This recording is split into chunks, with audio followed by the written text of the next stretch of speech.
Ladies and gentlemen, good afternoon and welcome to King David's Lodge number 209 to our 142nd annual installation of officers. I would like to start by introducing our installing team. The Worshipful Bruno Lemming, past master, will be our installing officer. He is also our resident Grand Lodge officer, our senior Grand Steward. The Worshipful Rod Smiley, past master, will be our installing chaplain. Worshipful Dave Chesbro, past master, will be our master of ceremonies. And the wonderful Lori Brokamp will be our installing musician. For those of you who have never been to an installation of officers, a Masonic installation of officers, this is a time when the officers or leaders of the lodge are charged with their respective duties and responsibilities that they will be expected to perform throughout the year. And then they will be conducted about the lodge to their chairs while they will occupy at most of our meetings. As I was thinking today and coming up to lodge, a quote by Albert Pike, which is one of our famous Masons, ran through my head. And as we're recognizing our leaders, and leadership to me is a term of service, it struck me as appropriate. And it's, what we have done for ourselves alone dies with us. What we have done for others and the world remains and is immortal. And with that, I will take my place in the line of officers, and we will begin our ceremony shortly. Thank you. For the Master of Ceremonies. Are the officers of this lodge lately chosen present and ready to be installed in their respective offices? They are without, worshipful sir, and await your pleasure. You will then conduct them to the seats prepared for them.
In accordance with the teachings of our institution, it is our duty before entering upon any great or important undertaking to invoke the aid and blessing of God.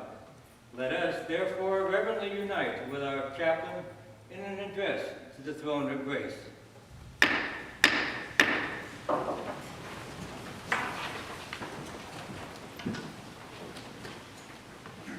Great architect and ruler of the universe, we reverently invoke thy blessing at this time. Grant us thine aid in our present undertaking, that all we may do shall be done with an eye single to thy service and to the good of Freemasonry. May those who are now about to be invested with the government and conduct of this lodge be endued with wisdom to instruct their brethren in their duties, and may they be continually guided by the unerring counsel which thou hast given in the great book of nature and revelation. May brotherly love, relief, and truth always prevail among the members of this lodge. May they be impressed with a comprehension of their duty to thee and to each other, that this lodge may be a means of lasting good in this community. And to thee we shall ascribe all honor and all glory. Amen. After the ceremonies, you will present the marshal.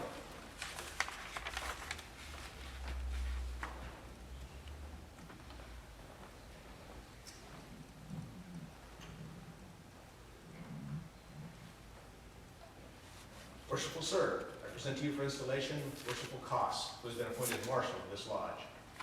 Worshipful Koss, you have been appointed marshal of this lodge, and you will now be invested with the jewel and symbol of your office.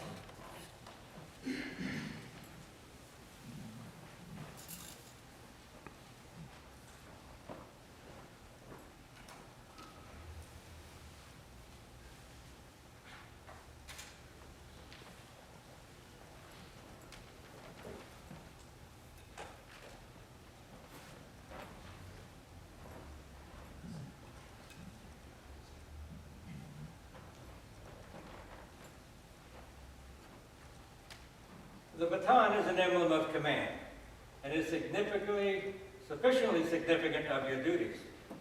You will, under the direction of the master, take charge of all processions of the lodge, and you are enjoined that in the proper performance of many of our ceremonies will depend upon the manner in which your duties are discharged. You will now take your proper place.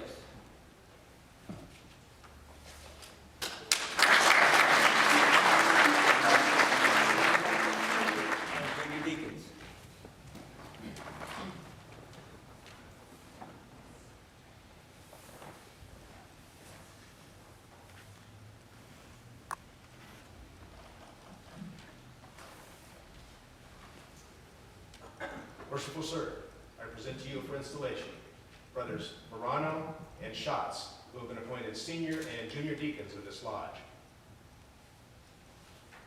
This certificate vouches for the proficiency of the senior deacon.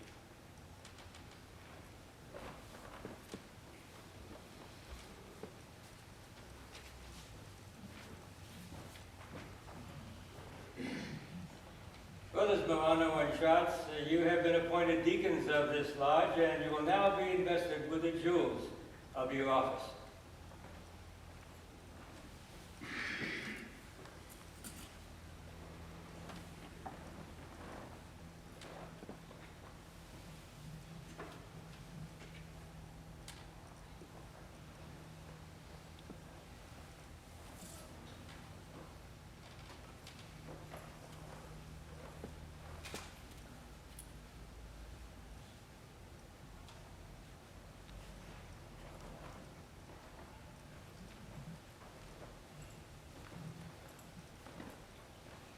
Those jewels indicate that it is your providence to attend upon the master and wardens and act as their proxies in the active duties of this lodge. It will be your special duty, Brother Senior Deacon, to carry orders from the worshipful master in the east to the senior warden in the west and elsewhere about the lodge as required. Attend to all alarms at the door of the preparation room, receive and conduct candidates, introduce and accommodate visiting brethren.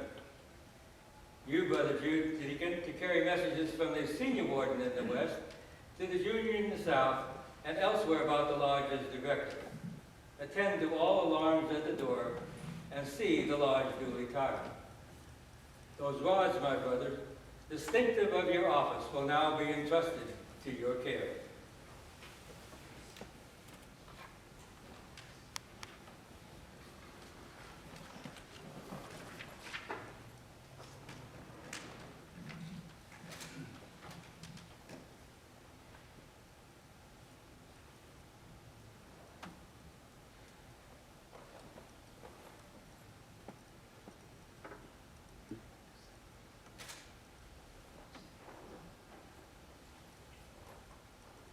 And now, believing from your past deportment in the lodge that your duties will be discharged with ability and zeal, I dismiss you to your respective places.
into the society of the blessed in the realm of life and light eternal.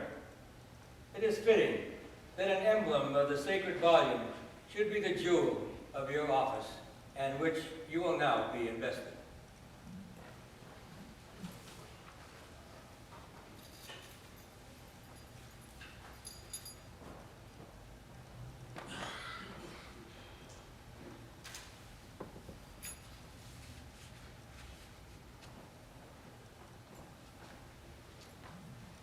You will now take your proper place.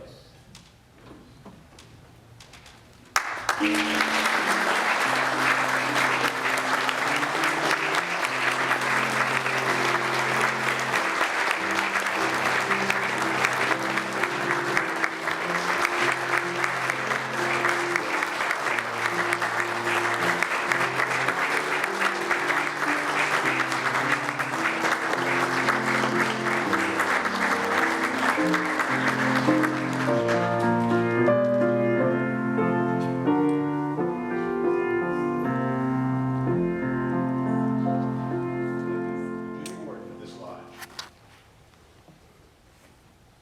This certificate vouches for his proficiency.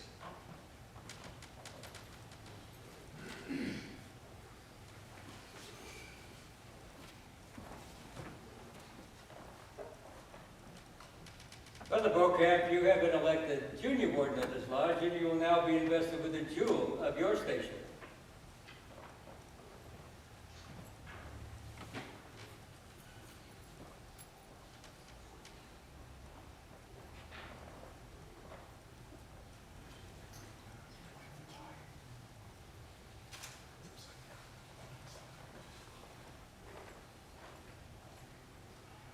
The plumb, my brother, admonishes us to walk uprightly in our several stations, to hold the scales of justice in equal poise, to observe the just medium between intemperance and pleasure, and to make our passions and prejudices coincide with the line of our duty.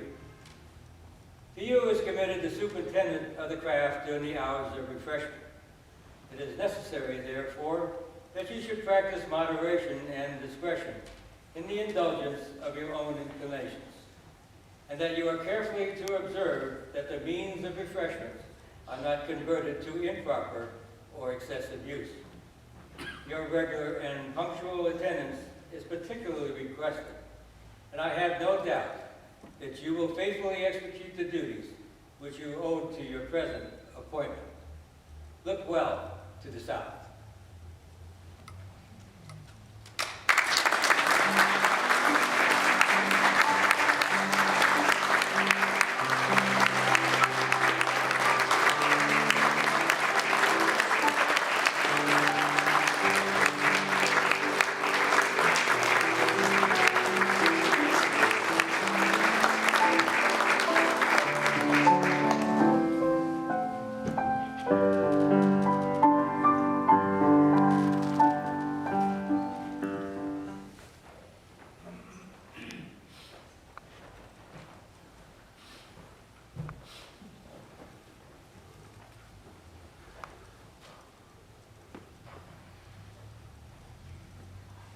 Worshipful sir, I present to you for installation Brother Champion, who has been elected senior warden at this lodge.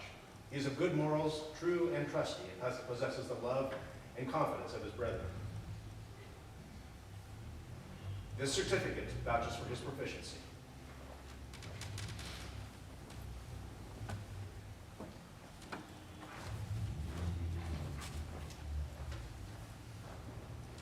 Brother Champion, you have been elected senior warden of this lodge. You will now be invested with the jewel of your station.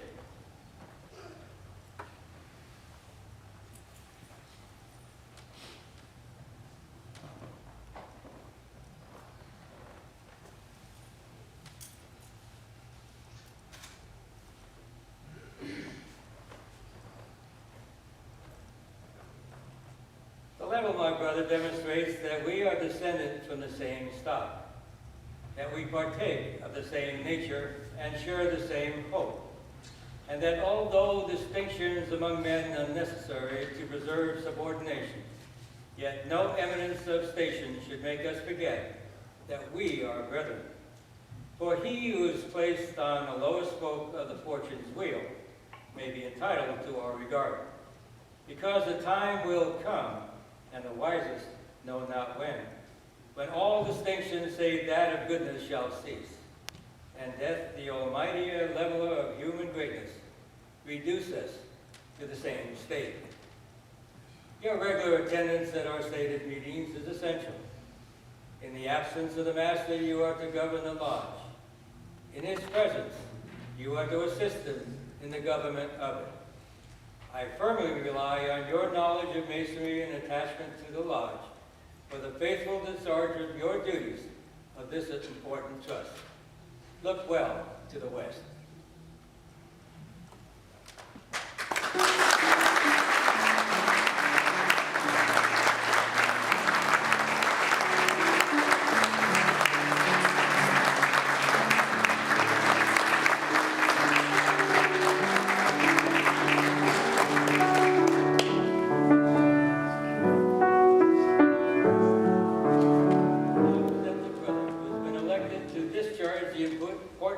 Of master of this lodge.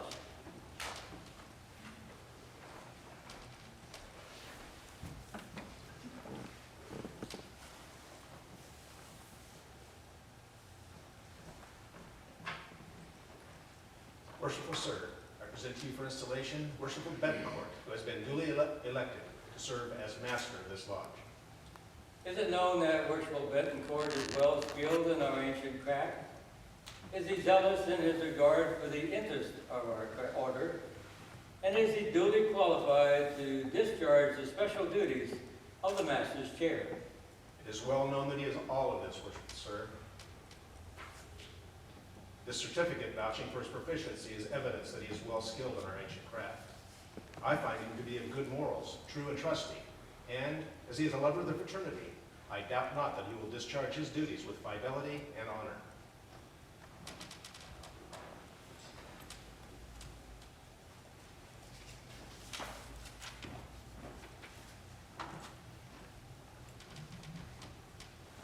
Worshipful sir, the brethren of this lodge, reposing confidence in your integrity, in your zealous regard for the interests of masonry, and in your ability to discharge the duties of the master's chair, have chosen you to occupy that honored position during the ensuing year.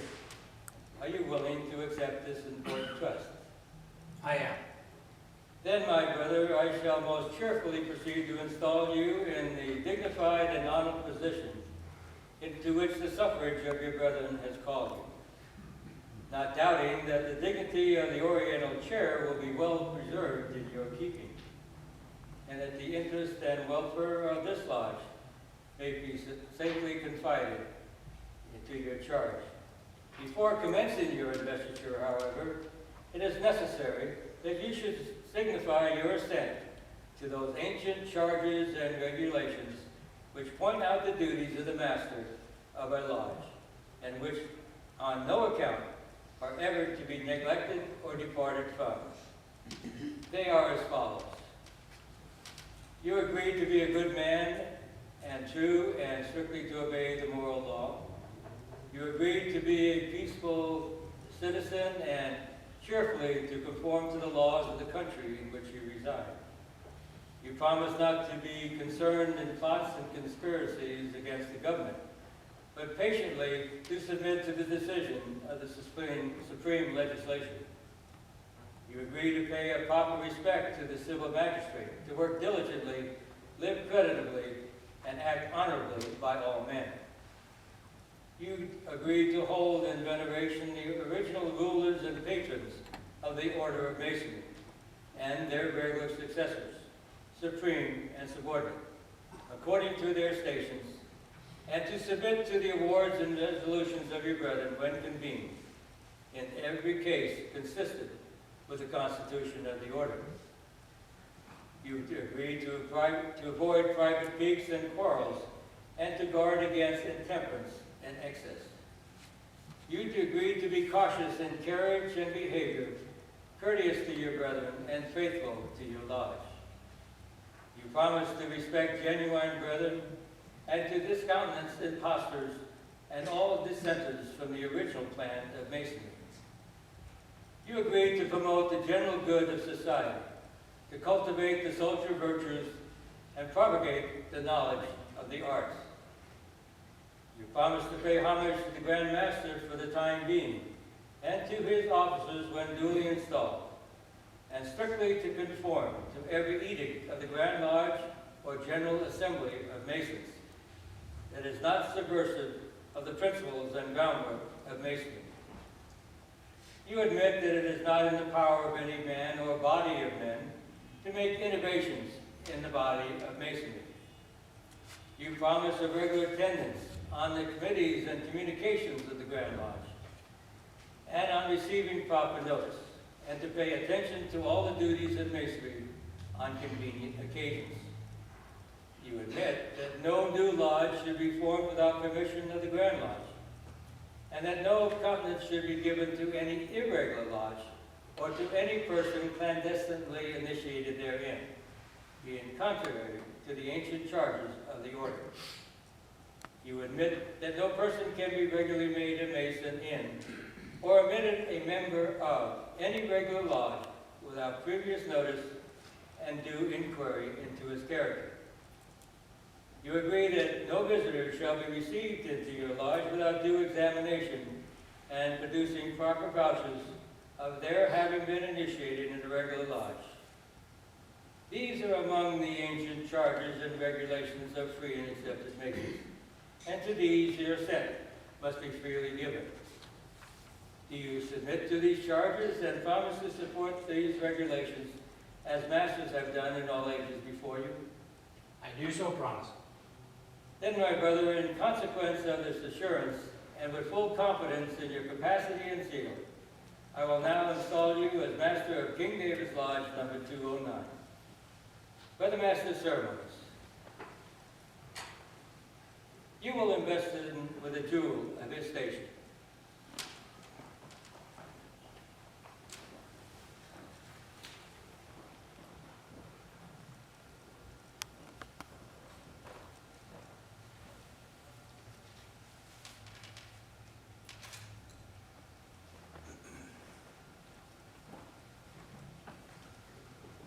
The square, my brother, is an emblem of morality, and it is the especial badge of the Master's office. It should be constantly remind you that not only by precept, but by example, you should promote good morals among the brethren, and thus endeavor to avert the shadow of any scandal or reproach against the fraternity. Your former life has given evidence that this jewel will not be an unmeaning symbol in your hands, and I solemnly charge you to take good care that its luster will not be diminished through any act of yours. I now present to you the Book of Holy Writings. It is the great light in Masonry and should ever be the great law of the Brotherhood. It will guide you to all truth, it will direct you to eternal happiness, and in attentive regard to the divine precepts it contains, will ensure your success in the fulfillment of the duties you are now about to assume. The working tools of our craft will next be presented to you, that, as the master workman, you may instruct the craftsmen in the various duties and virtues which they have been selected to illustrate. The square teaches us well to regulate our every actions and let our conduct be governed by the principles of morality and virtue. The compass teaches us to limit our desires in every station and never to suffer our passions or our prejudices to become the masters of our judgment. The rule directs the undeviating discharge of our duties, that we should press forward in the straight path of right and truth, without inclining to the one hand or the other, in all our doings having eternity in view. The plum is an emblem of moral rectitude. It teaches us to avoid all dissimulation and to pursue that honest and upright course in life which will tend to our elevation in the higher realms of immortality. There are still other important things which you will receive in charge. This book of constitutions, you are to expect to diligently to search, and from time to time cause its contents to be read in your lodge, that none may remain ignorant of the precepts it enjoins, or of the ordinances which it promulgates. This book contains the bylaws of your lodge, which it will be your special duty to see carefully and punctually executed. And this is the charter, under the authority of which your lodge is held, and which you are carefully to preserve and duly transmit to your successor in the Master's chair. For the Master's ceremonies, you will conduct the Master to his station in the east.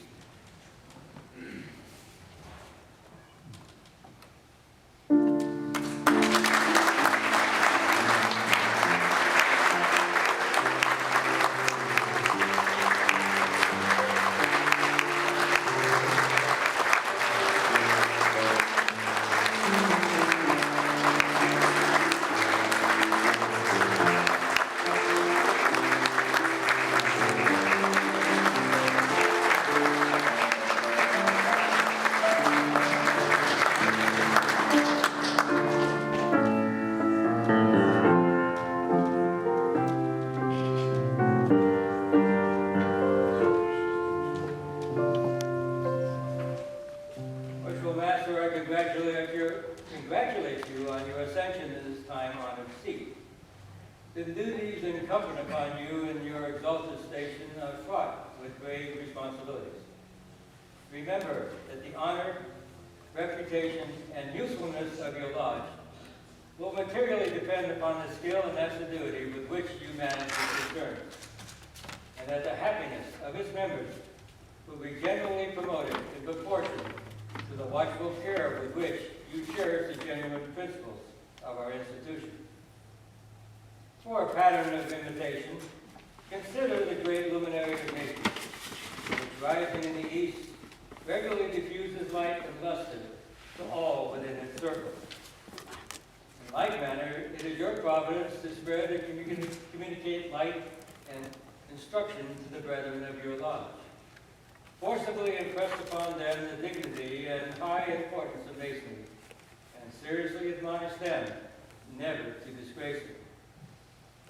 Charge them to practice out of the lodge those duties which have been taught in it, and by amiable, discreet, and virtuous conduct, to convince mankind of the goodness of this institution, so that when a person is said to be a member of it, the world may know that he is one of whom the hardened heart may pour out his sorrow, and whose heart is expanded by benevolence. In short, by a diligent observance of the bylaws of your lodge, the constitutions of masonry, and above all the Holy Scriptures, which are given as the rule and guide of your faith, you will be enabled to equip yourself with the highest honor here, and lay up a crown of rejoicing, which shall continue when time shall be no more. Brothers, senior and junior wardens,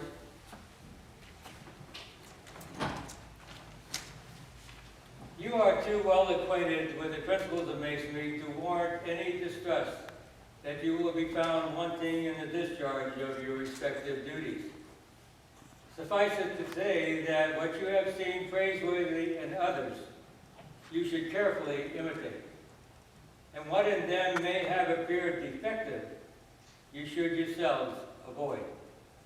You should, by examples of discretion and propriety, for it is only by a due regard for our laws and regulations as shown in your conduct that you can expect obedience to them from others.